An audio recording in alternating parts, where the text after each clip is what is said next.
12 of Thunder Bay's strongest competed against each other today in a series of head-to-head events for the 5th annual Thunder Bay's Strongest Man competition. William Dougall was there and has this story. To compete in Thunder Bay's Strongest Man, you have to be able to pull a city bus. The lightweight competitors pulled 48,000 pounds of city transportation, while the heavyweight competitors pulled the same bus, but filled with all the children in attendance at the event. This activity may seem impossible for many, but event organizer Kateri Scarup claims that testing limits is what the competition is all about. Let's go, guys. 100 feet in 60 seconds. Most of us don't know what we're capable of until somebody comes along and puts a number to it. So what we do is we create incredibly awkward, heavy events, and the guys put their muscles to their test, and a lot of us are surprised with what we can actually do.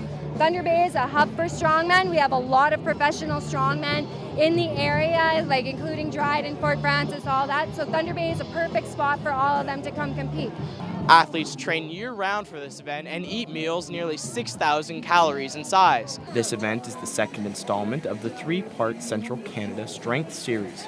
Each event raises money for a different local charity, with the funds raised from Saturday's competition benefiting Camp Quality. The final dollar amount of money raised and the overall winners will be announced in the upcoming days. The third competition, Beer and Brawn, will be held September 26th on the CLE grounds. William Dougall, TPT News.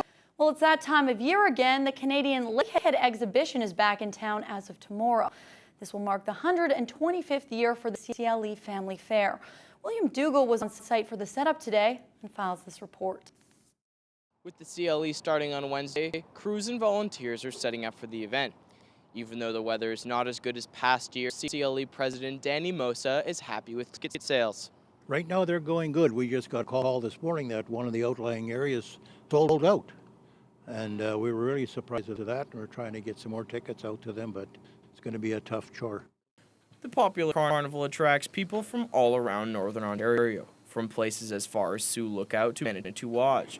For many years, the carnival has made few changes by sticking with the attractions people know and love. CLE President Danny Mosa says they've been able to provide an array of delicious food and timeless entertainment. However, this year the CLE is bringing some new attractions for their 125th anniversary. We have a canine program that they're going to show how trick dogs are doing. All these dogs that they're not the dogs that have been taken out of local pounds in the States and been trained, and they're going to have demonstrations here as to how to train your dog, and it's going to be quite an attraction. A walking dinosaur is among the new additions this year and can be seen walking around the fair. The hours of operation are noon until midnight starting on Wednesday and continuing until Sunday. Advance tickets can be bought at Metro and other local outlet stores until 9 o'clock Tuesday night. William Dougall, TPT News. The first day of the Canadian Lakehead exhibition kicked off this afternoon, and children and families alike are already excited for the festivities. CLE officials are expecting tens of thousands of people to attend over the next 5 days. William Dougall was there and has this report. The doors for the 125th annual Canadian Lakehead exhibition opened at noon on Wednesday, and hundreds of people have already rushed through the gates to hit their favorite attractions. It's beautiful seeing the people come through the gates and the children looking forward and rushing to the children's rides. It's a thrill. CLE Chair Ralph Scarf predicts to have around 60,000 people in attendance at the CLE this year. He also believes that tradition plays a large role in people coming back year after year. Mainly they're here because Grandma and Grandpa brought their parents here. The parents bring the children here. I think it's tradition. It's something that the community looks forward to. Regardless of other events, this is an annual event, and I think our Midway makes it, the rides and the food. The rides are fun. How come? Because you get butterflies and all that, and then it's just fun to go on and on. The fun part, I think, is the rides and the food. Why? What is the food you're going after? The food, they have like really good fries and stuff like that. Because there's lots of rides and entertainment, and it's good for the family to get along. And this is my cousin, so we can take together, and it's just really good to bond together. The fair continues from noon to midnight every day until Sunday. William Dougall, TBT News. The CLE wrapped up today with fireworks underway at this hour. William Dougall was there earlier in the day and has more on how this family fair has changed over the last 125 years. For the last 125 years, the CLE has come back to Thunder Bay. Since the beginning of this event, a lot has changed in regards to how the event is run. In the past, the CLE was predominantly agriculturally based and was mainly comprised of animals and farming. But since then, the event has evolved into a midway fair that combines agriculture with theme park ideals. CLE Chair Ralph Scarf explains this change. We've shifted, and I don't think it'll change. We're the only large midway operation in northwestern Ontario, and the people come here for that. He also explained that ticket sales have come up and maintained their growth during the changes. Even though a lot has changed at the fair, one thing that hasn't changed: the feelings of the parents. And the general consensus is that they're coming again next year. Oh yeah, absolutely. She's had a lot of fun, and we brought our niece with us today as well, and so we've gone on lots of rides, and we hope to do it again next year. Absolutely. I think they're having a great time, and I don't think they're going to want us to leave today. Oh, I'm sure I'll be bringing them back for the next 15, 20 years. With the CLE closing up today, foods like cotton candy and elephant ears are going to be gone for the next year. But don't worry, they'll be back, as well as all the people that attend. William Dougall, TBT News. Restaurants, homeowners, and other Thunder Bay Hydro customers are becoming the victims of Thunder Bay's newest scam.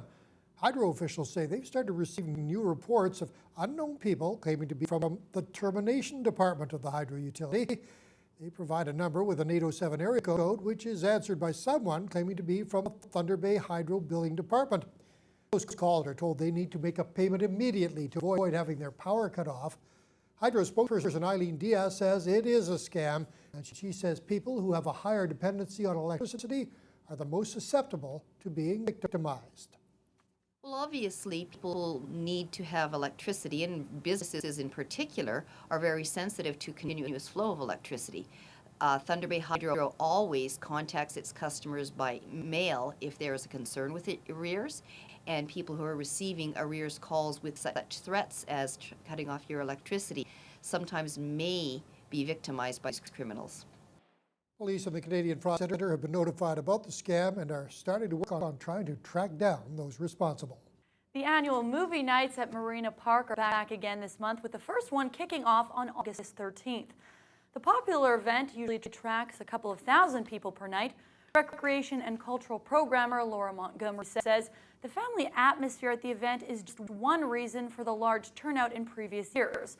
The first night, which is next Thursday, features the Lego Movie, then it's the Goonies the following Friday, Big Hero 6, the new version of Cinderella, and Inside Out on September 11th.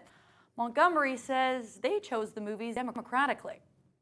The movies are selected by public votes, so we set up a little page on the city website where you can go and vote, and we had it was a record number for the series this time. I think it's just a really great night out with family. You can come on down to Marina Park. It's a really nice setting, a big space, and there's food and snacks and fun. So. Each film is preceded by a locally produced short film. The movies are set to begin after sunset on the dates mentioned. Admission is free, and food and drinks will be available from vendors on site. Alcohol is not. A tiny church just outside of Thunder Bay is celebrating its 100th birthday. St. Benedict's Roman Catholic Church was built in 1915 on the corner of Highway 61 and Boy Scout Road. The church could only fit a few dozen parishioners, and church members claim they've never had to lock the doors there over the last 100 years. Bishop Fred Colley led a special anniversary mass yesterday in a tent next to the church. 92-year-old Catherine Maniluk says a lot has changed over the years. We have hydro for one thing. We're able to put lights in the church and stuff like that. And I guess it was up to the people more or less to look after the church in other ways. We finally got a furnace in there for winter time. The church was only once a month, so you didn't have to keep it going steady. So. The community is pretty active. We have a regular, for the summer, we have a mass here every Sunday. But winter time comes, we will just have it every third Sunday of the month.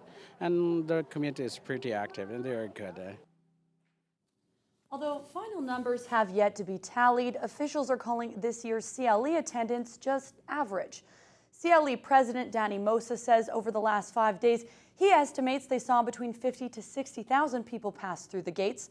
Mosa says despite having an average attendance, they are still very happy with the results. He says this year the CLE added 2 outside acts, the stunt dogs and a trampoline show, which he says really got the crowds going. I think this year we average the same as in past years. It never changes much. You know, we're in about 50 to 60,000 people over the 5 days, and it depends on the weather and everything. And this year, with the kind of inclement weather we had, we still had a great turnout. Mosa adds that the no smoking policy on the grounds didn't affect the attendance. The CLE wrapped up last night with the grand finale of fireworks.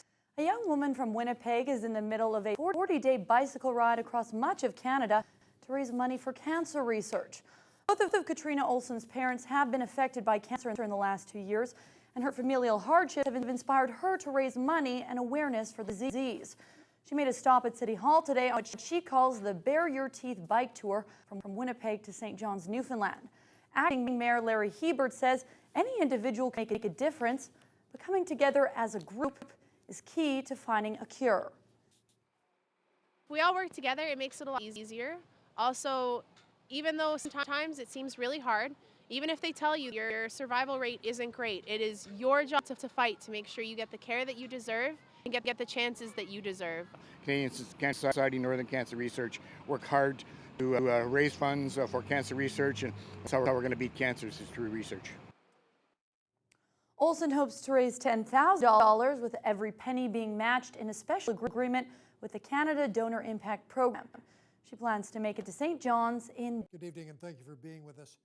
A Thunder Bay family is in mourning following a tragic crash in Shunya yesterday, and police are now identifying the 2 victims in the fatal collision. The 2-vehicle crash occurred at around 4:30 yesterday afternoon at the intersection of Highway 1117 and Lakeshore Drive. OPP say a car was heading westbound on the highway when it attempted to make a left-hand turn onto Lakeshore. Police say that's when the car collided with an eastbound pickup truck pulling a trailer. The 2 victims in the car have been identified as 83-year-old Isidore Borgo and his wife, 81-year-old Marie Borgo, both from Thunder Bay. The driver and the 2 other occupants of the truck were taken to hospital with non-life-threatening injuries. Thunder Bay OPP continue to investigate. Good evening and thank you for joining us. A fatal crash on Highway 1117 has left 2 people dead and sent another 2 people to hospital. Police say the 2-vehicle collision happened at 4:25 this afternoon at the east intersection of 1117 and Lakeshore Drive. Police say a car was traveling on 1117 attempting to make a left-hand turn onto Lakeshore. Police say the car then collided with an eastbound pickup truck carrying a trailer. Unfortunately, the 2 occupants of the small car are deceased, and the driver of the occupant of the pickup truck was taken to hospital with what I believe is non-life-threatening injuries. Police say the passenger of the truck also received minor injuries. The identity of the 2 deceased are not being released at this time. The Perseid meteor shower will hit its peak tonight and tomorrow night, and officials at Fort William Historical Park are making the event accessible online.